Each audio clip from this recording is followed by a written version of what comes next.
Good morning, everyone, and thanks so much for the invitation to chat to you this morning. It's quite an honor to be surrounded by so many systems engineers. I have to say it's one of the slickest conferences I think I've ever attended. So it's congratulations on a well-organized event. I would expect nothing less from so many system engineers. I hope you can all understand what I'm saying. I hope my accent isn't too strong for you. If it is, you're going to have trouble in Edinburgh next year. And I suggest you brush up on your Polish in that case. I've attended a few of the presentations so far, and I found them very interesting, particularly the plenary sessions. It's very hard to follow such slick presentations. I think all of you have been taking away various things from the different presentations. Before I start mine, I'd just like to mention a couple of the things that I noted. Yes, in day one, I think it was Chancellor Kateni from Davis University. She mentioned she's got a $4 billion budget. If I read the slide, I think that's what she said in the slide. I mean, that's more than most small countries. The other thing I picked up from her presentation, animal rights have more rights than humans in America. I think that's a great thing. And I think the third one, it was a word, phenomenological. Phenomenological. I'm going to take that word back with me to South Africa and use it in my next presentation there. Yesterday, Jan Bosch, he did a great presentation about Sweden and such like. He was mentioning software companies. If you're not part of a software company, you won't have a job in 10 years' time. That's quite frightening for me, particularly. What other thing? Yeah, 7% of functionality is used in software. That's also quite good. I quite like that point. That's a very valid point. And I think the third one, yeah, if you're looking for a new car, you should buy the XC90 Volvo. So, okay. To start off, coming on to what I'm supposed to be talking about, I was looking for a quote. I noticed everyone likes to use quotes. Let me just get this started, actually. There we go. Everyone likes to use quotes, so I've been looking for a suitable quote to introduce my South African presentation to you. And I had a look at some Churchill and various presidents of the United States. The one that most suited the one that I felt was more appropriate to my presentation was this one by Cap Spock of the Starship Enterprise. It's life, Jim, but not as we know it. So I'm going to, on that, the one takeaway point that you should take away from this presentation today is South Africa is not the whole continent of Africa. It's the wee bit at the bottom here. Okay, it's just that little bit there. So it's right there. The reason I say that is I was looking at the news, and one of your news readers was talking about the abysmal situation in Zimbabwe, which is a country up here, and she said in Zimbabwe in South Africa. She introduced Zimbabwe as being part of South Africa. It's a different country. Don't confuse the two. Okay, so that's the takeaway point. You can now relax and we'll carry on. I'm going to start with a bit of an introduction just to show you a few scenes from South Africa, just so that you can get the idea. It's not such a bad place as everyone makes out. It's actually quite nice. It's got nice hotels, nice mountains, nice seaside hotels. We've got the Big Five. You've all heard of the Big Five. We've got the elephant. We've got the leopard. Leopards are good. We use them as security guards on some of our installations. Rhinoceros, yep, the rhinos. Then we've got the buffalo, the African buffalo. And then, of course, the lion. Everyone likes the lions. They're playful things. Inquisitive. They like, so you've got to, it's friendly. They like visitors.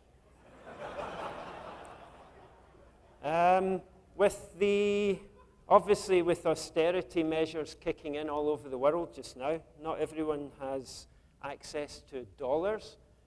I realize that most of the Americans will go to the big game parks and see the big five, but if you're a bit short on cash or you're a bit tight with your money, then you can go and see the little five, where you can basically just drive about and pick them up as you go along. That's one of them. This would be another one. It's mainly Scottish people that go on this tour, and a few Greeks now. This is one of my friends from the International Water Association, Stuart Hamilton with 4 penguins. Stuart's the one on the right there. And we've got a competition. Everyone's alike to competitions, so I've decided we'll have a competition as well. And let's get this going. Have a bit of a competition. This is a dace, or rock hyrax. It's called a rock hyrax. This is one of the little five.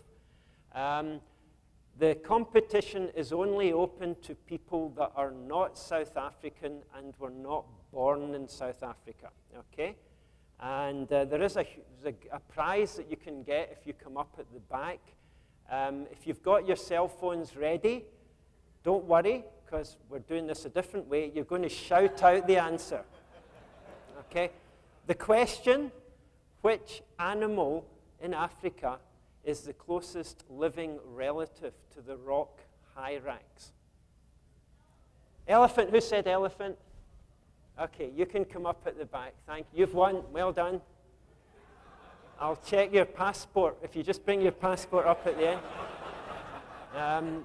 I have a prize for you, which you can collect at the end. I've got it right here. It's very, very valuable. Okay, South Africa, some slides. Let me just see where this, there we go. So, South Africa basically is a country of extremes. We have some very dry, arid areas moving into some wetter, more temperate type climates. And we also have extreme drought events. And I'm going to touch on a few hydrological issues and some system modeling issues. We often have drought events moving up to 10, 15 years. And it's quite a challenge in order to plan for these events, because you're never quite sure when you're moving into a drought. It's always easy to look back and say it started 2 or 3 years ago, but you're never quite sure when it starts. And they normally come and bite you when you're least expecting it. This slide here is, just to give you an indication, the top bar, the top of the bar represents the total storage of the dams in South Africa. You don't need to worry about the units. All we're looking at here is the blue bar represents the total volume of water in the dams at any one time. So the yellowy orange pieces represent empty storage in the dams. So if the dams are low, or the reservoirs are low, we'll have, they'll be down here. So this would be a drought, this would be a drought, that would be a drought. You can see that we had a drought back in about 69, back there. We had a bad drought back here in 1983. We had a drought in 1993. We had a drought in 2003.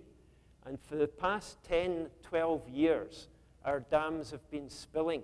So we haven't had a drought now for about 12, 13, even 14 years.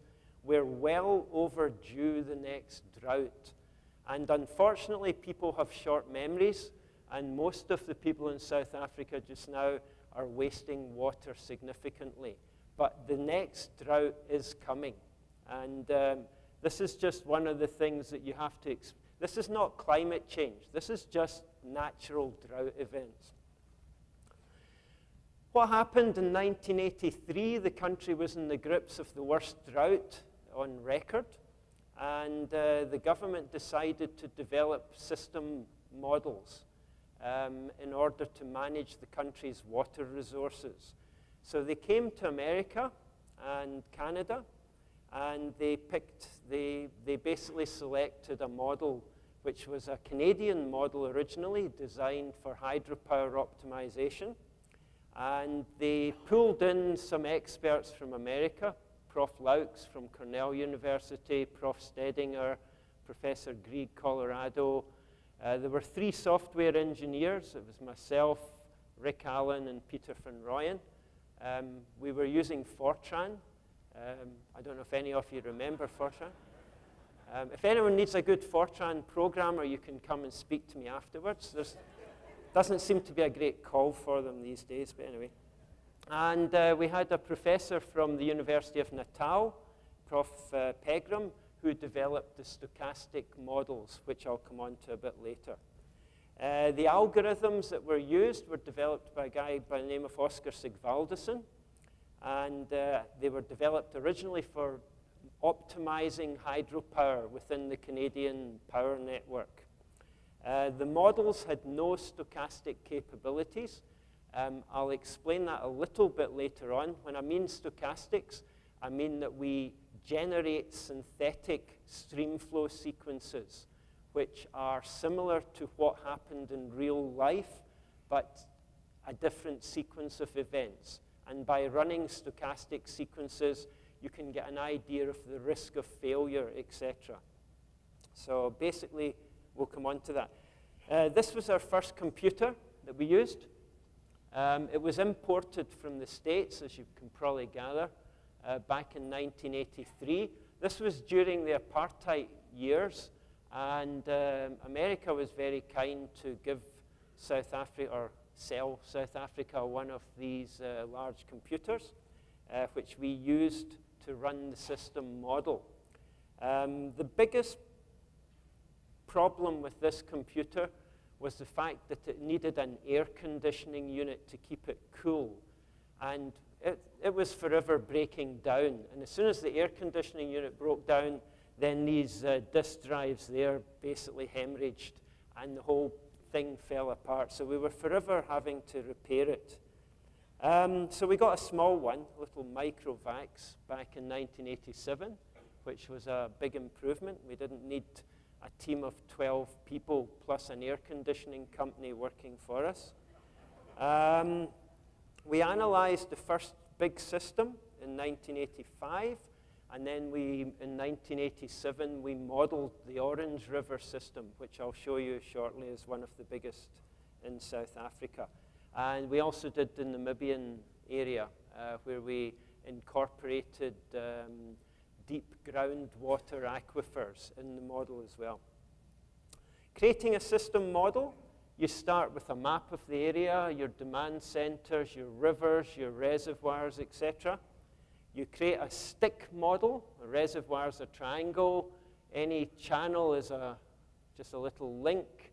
You can have hydrology coming in, demand centers, irrigation demands, town demands, whatever you want. So you set up a system model like that. You then add penalty structures, which is basically how the model operates. It's a penalty structure-driven model, which I'll talk about in a little bit.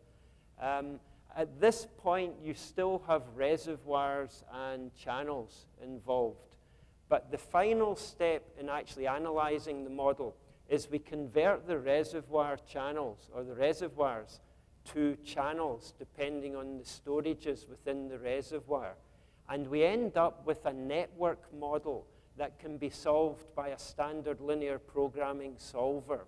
And in our case, we used the out-of-kilter solver, which is one of the most solid and robust solvers that we could actually work with. It worked very well, and it's worked for the last 30 years now. The model that I'm talking about today is this is the Orange River Basin. This is South Africa again. This is the Orange River Basin.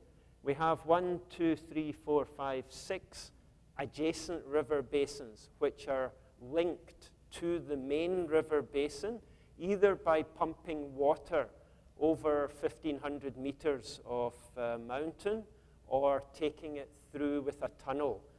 We've got a couple of tunnels going through 80-kilometer tunnels connecting some of the catchments.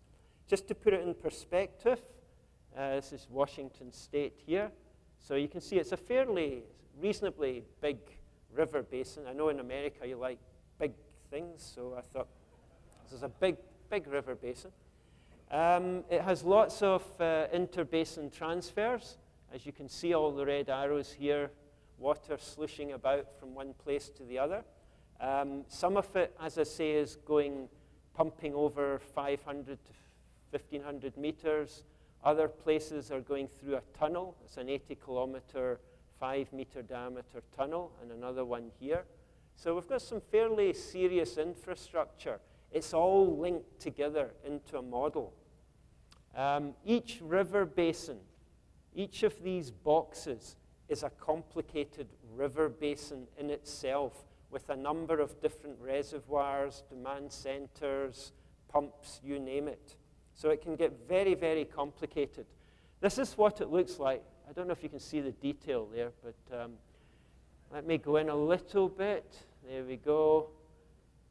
Okay, there's a dam, and it's got a demand center, an irrigation, penalty structures, area capacity information, you name it. This network is probably one of the most complicated river networks that's ever been put together. And it was put together by my colleague, Karen. Karen Siegel, she's an engineer with my company, and she prepared this network and has been running it for the last couple of years. Not all our engineers look like Karen, unfortunately, but we do our best. The system that's been put together incorporates 87 large dams, 279 small dams. Some of these large dams, a couple of them are 200 meters high. You know, they're serious dams. They're part of the world big dam list of big dams, I suppose. We've got lots of abstraction points, integrated subsystems, 4,000 channels. We've got over 300 naturalized streamflow files. A couple of pictures, just to show you what the dams look like. Just some of the dams, just so that you know I'm not kidding about them being real dams. This is one of the tunnels, the Orange Fish Tunnel. It was, I believe, when it was built, one of the longest water transfer tunnels in the world at the time. It's over 80 kilometers. It's about 50 miles long. Mohali Dam, Katse Dam is over 200 meters high. It's up in the Lesotho Highlands. This tunnel taking water from Katse Dam to Johannesburg is basically also about 80 kilometers long. Now, most of that water flows towards money, generally. And in the case of South Africa, most of the money is in the middle of the country, not at the coast. So the water is tending to flow inland towards the mines, the power stations, and the big cities, Johannesburg, Pretoria, those types of cities. We've got about 10 very large open-cast coal mines, each of which has 5 or 6 of these. It's a drag line. It's an American-built drag line. Each of these is over $100 million. And this mine's got 6 of them. And we've got 10 or 12 mines like this. So they're quite big mines. We've got the world's largest platinum deposits. I'm giving you a few of the big things that we've got just to get you fired up here. We've got the deepest gold mines in the world. They go down 4.5 kilometers. That's down to level 134. So it's something like 13,400 feet deep. We've got one of the world's, if not the world's largest synthetic fuel plant. It is also, they don't advertise this too much, it's also the world's largest point source of carbon dioxide. So, but it's a very environmentally conscious company. They're very good. And they are actually, I'm not joking on that one, they are doing a great job. I think they're also in America. The company's Sasol. They use the Fischer-Tropsch process, which was developed by Germany during the Second World War to convert coal to fuel. And they produce 30% of South Africa's fuel directly from coal at this plant. We generate 50% of the power in Africa at about 12 thermal power stations when they're working. We're having a bit of trouble at the moment. We've got a lack of power at the moment, so we do have some shutdowns now and again at the moment, which is inconvenient. Something you don't know, or maybe you do, I don't know. There's a lot of arms people here, sort of defense. You may know about this, but South Africa's got a nuclear facility just outside the capital city of Pretoria, and we had enough enriched uranium for 12 nuclear warheads, and when they decommissioned the plant, 6 of them had already been prepared into, they had the bomb, basically nuclear bombs. South Africa is the only country in the world that has developed nuclear weapons and voluntarily got rid of them themselves. So I wasn't involved, but it was back in 1989, so it wasn't too long ago. So before the previous government handed over the keys to the cupboards of the new government, the ANC government, they cleaned out the nuclear cupboard quite significantly and passed it over. I think America and Israel got most of the gear, as far as I'm aware. Okay, naturalization of hydrology. When we analyze a water system, and I'm going through a few sort of technical things on hydrology here. I've tried to make it nice and easy. We normally find, if you look at a stream flow record, typically the stream flow record over time will decrease. The annual runoff from the river will decrease.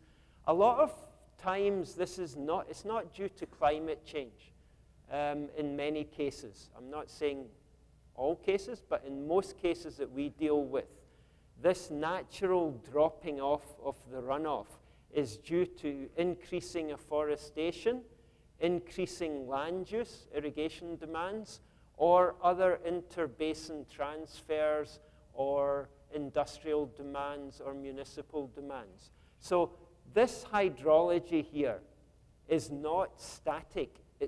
You have to adjust it and add back the impacts of land use change in order to get what we call a naturalized hydrology.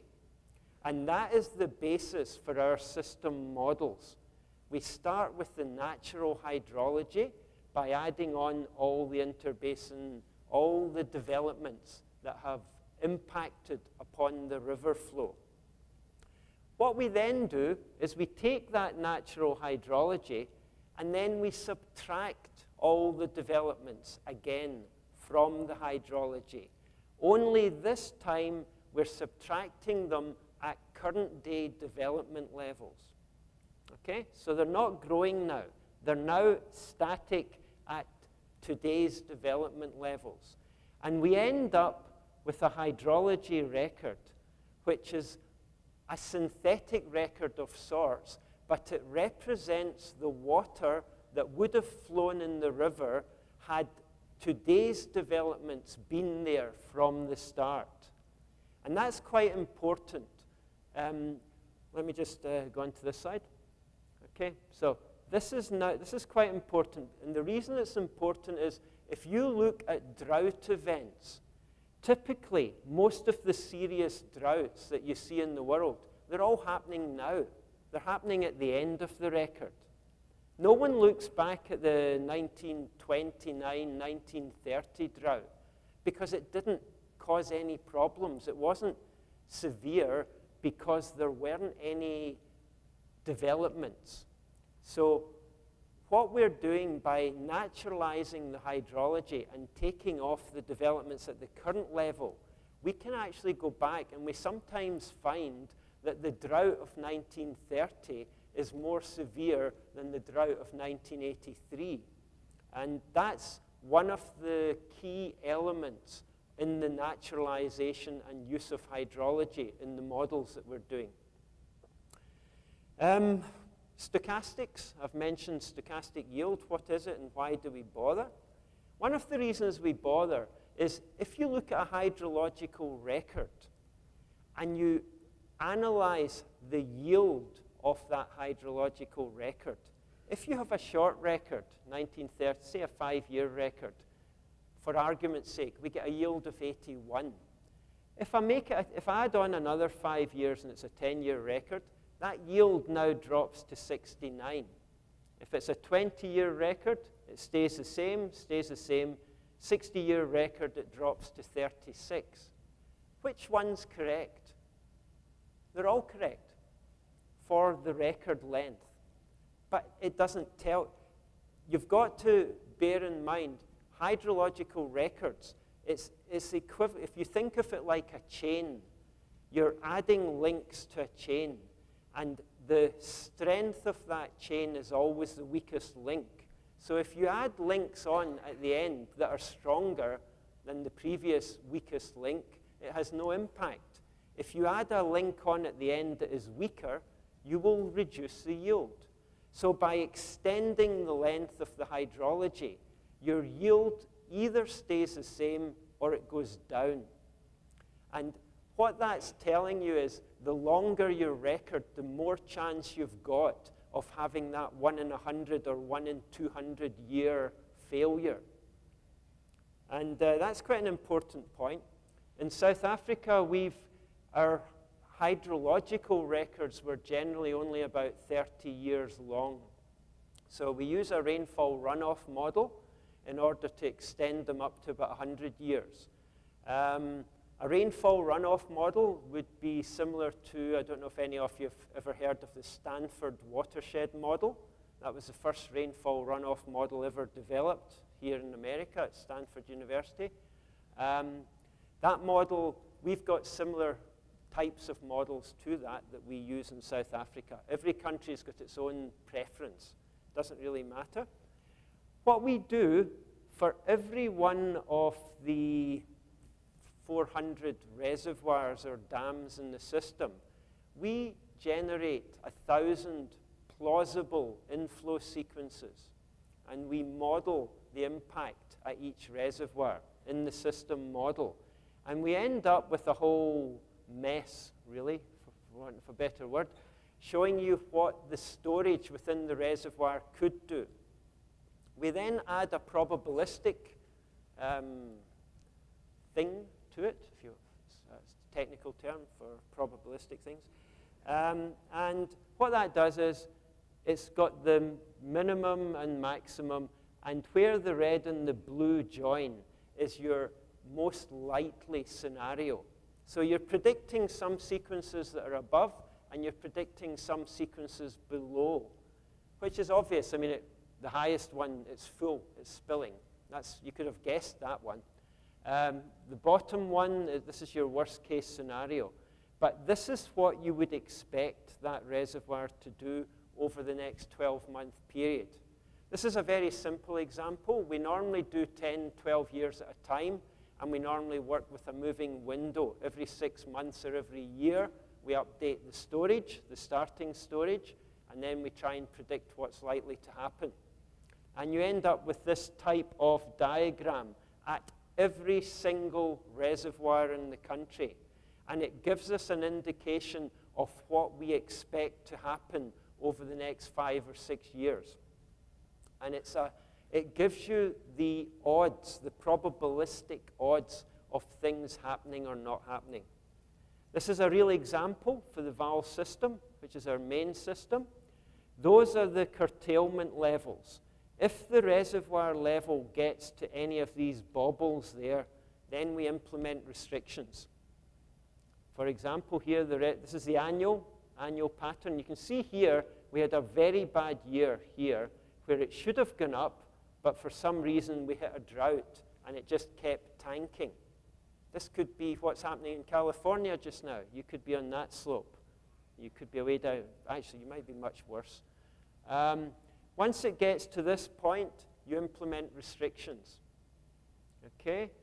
And in this particular case, we implemented restrictions, and it continued to go down for 6 months, and we were starting to panic, because it's now moved down to, it's getting close to our worst case scenario. Not quite, but it's starting to creep down there. As luck would have it, we had the mother of all floods, and all the dams filled, people got washed away, and everyone forgot about the drought, and it was all happy after that. So that went well after that. That was good. Climate change. Okay. You've seen this before. I'm not a climate change denialist. I do agree that climate is changing.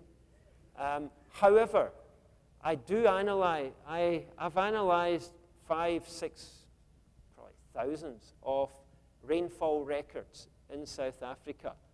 And the mass plot on the rainfall records suggests that there is no noticeable difference in the long-term rainfall average in South Africa as far as the annual totals are concerned. And we've analyzed thousands of rainfall records, thousands of them. And it's just a simple mass plot. If the average was going up or coming down, this curve here would either be creeping up that way or creeping down that way. Straight as an arrow, as far as rainfall goes.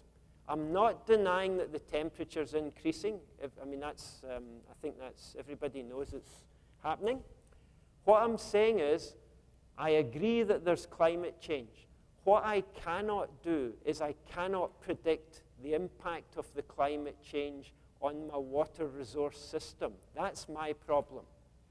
I can't, with any level of statistical certainty, we cannot use it as a predictor. Every time we look at climate change, people go, well, what if it drops 10%? It's scenario-based. It's always if it goes up 10% or it goes down 10%. We even employed the top team in Germany from, I've forgotten the name of the university in Germany. It was one of their top, they've got a huge computer. It's the size of this room.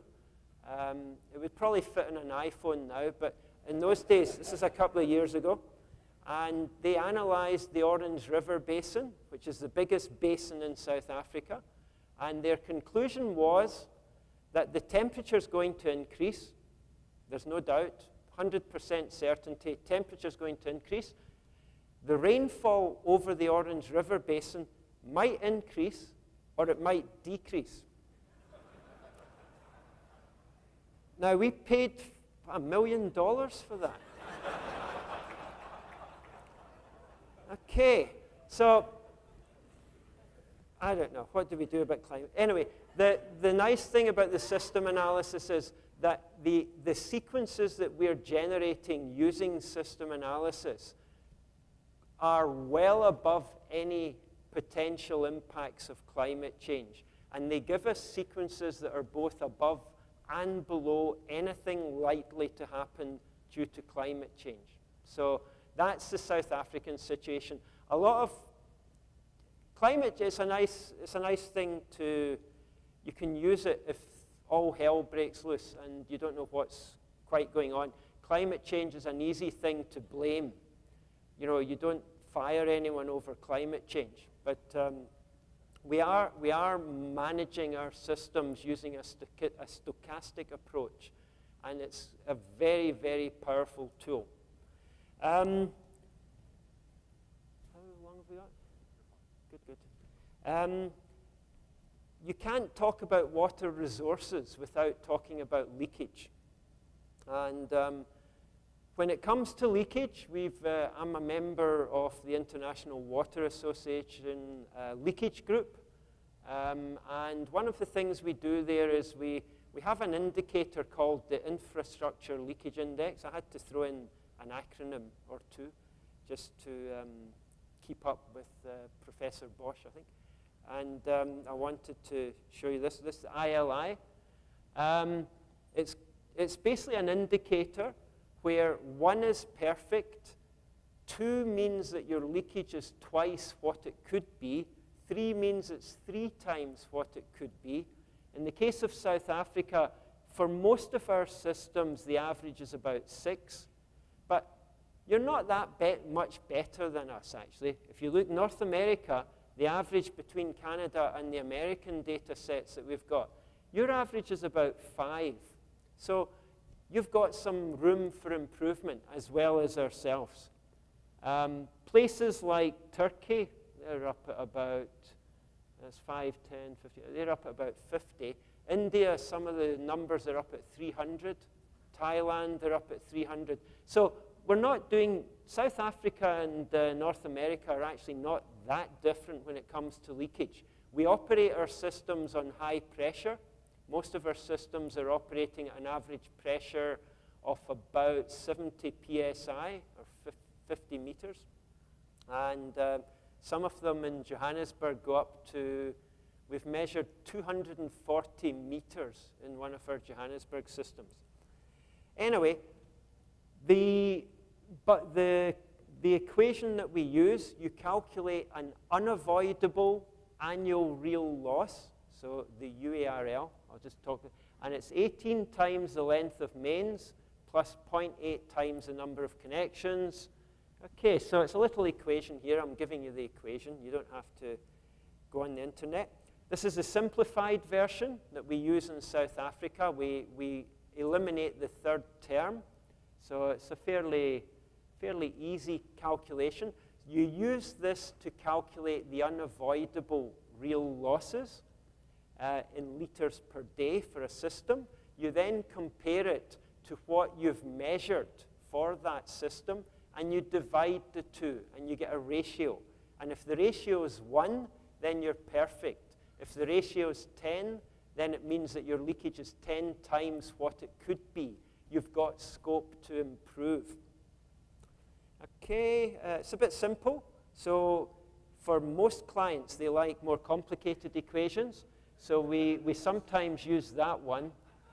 And in Europe, we use this one. And for America, we've got this one.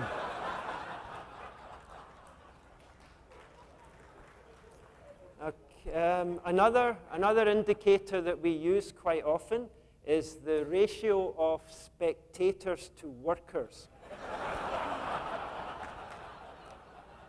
You can see this is quite a good, this is one of our better ones. This one's pretty bad, actually. This is changing the name of one of our roads. It's a very important job to be done, and it requires a lot of skill and attention, as you can see, and moral support. This is a pipe with a leak. This is a leaking pipe. You can see this little pipe here. I just wanted to touch on that one. This ran at 25 cubic meters an hour for 3 years. Okay? Which is it lost over that time, I think I've calculated it correctly, I think it's 264 American gallons to a cubic meter or something. It's about 160 million gallons it lost. I've brought it with me just to show you. Here it is. I brought a prop. So there it is. It's a leaking pipe. And it cost, that one cost about, how many millions of dollars? It was a lot of money. It was a huge amount. After we fixed the pipe, that was the logging result that we got. So you can see the difference. This is it before, so way up here. That's all leakage. This bit under the curve there, that is all leakage. This one little leaking pipe, that little tiny thing here, lost 600,000 cubic meters of water, typically at 10 Rand a cubic meter, say $1 a cubic meter. $600,000 worth of water through that one leak. Another one, smart metering. We're coming to the end, we're getting there. They have something called smart metering, where you get the daily total of the daily amount of water going through a water meter. We've developed our own software where we monitor. We've got about 4,000 users on our system, where we're monitoring the flow and or pressure going into an area or a factory or something. In this particular case, this is the water going into a factory somewhere in Africa. I don't mention names, we keep it anonymous. And it's not Nokia, by the way, just in case you're wondering. Or Ericsson, it's neither of those two. So basically, they were running about 1,000 cubic meters per day. And the client was quite happy because it was relatively consistent. There were no big alarm bells jumping out. It's been like this for 5 years. When we put our loggers on and we started using our own software, this is what we found. This is the logging result over a period of 2 or 3 days. And what it's showing is that you've got a base flow here, which is actually all leakage. And you've got some spikes here where people are filling a tanker. That could be somebody with an avocado farm, for example, that wants water. And they could just be filling a tanker, accidentally, obviously. And they're taking water in water tank. In this particular case, we think they're probably selling it to someone. But otherwise, it's being used somewhere for something. That's the tanker filling. Roughly $100,000 per year, tanker filling. Their actual use in this factory is $100,000 per annum. Their leakage was $1.1 million per annum. And that's showing you the three together. So that's the leakage. The orange is your normal use, and the red is the tanker filling. So it's quite a nice example.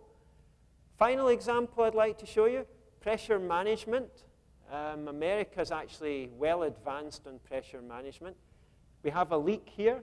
It's a little leak running during peak demand period when the pressure's low. The same leak at night time when the pressure's high would look something like this at high pressure. So can you see the difference there? Low pressure, high pressure. Right? You've got to watch carefully. Okay, what we did in this case, we put in we built something. It was a big installation with green bits and blue bits.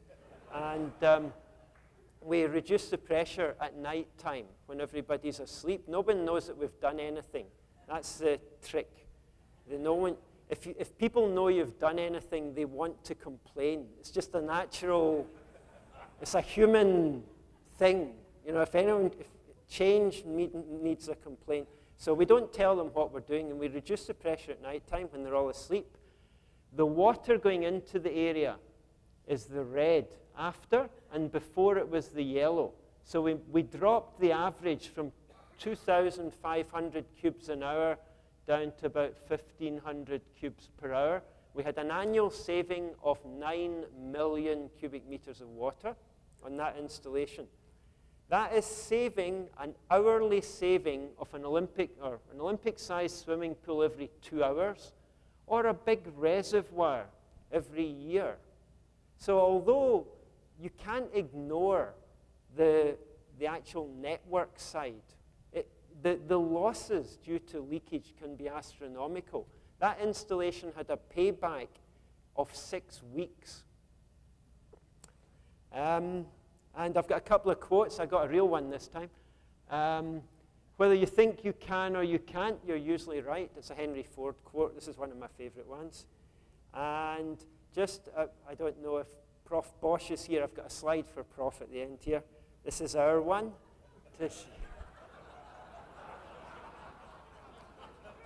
I'd like to finish on that. Thank you.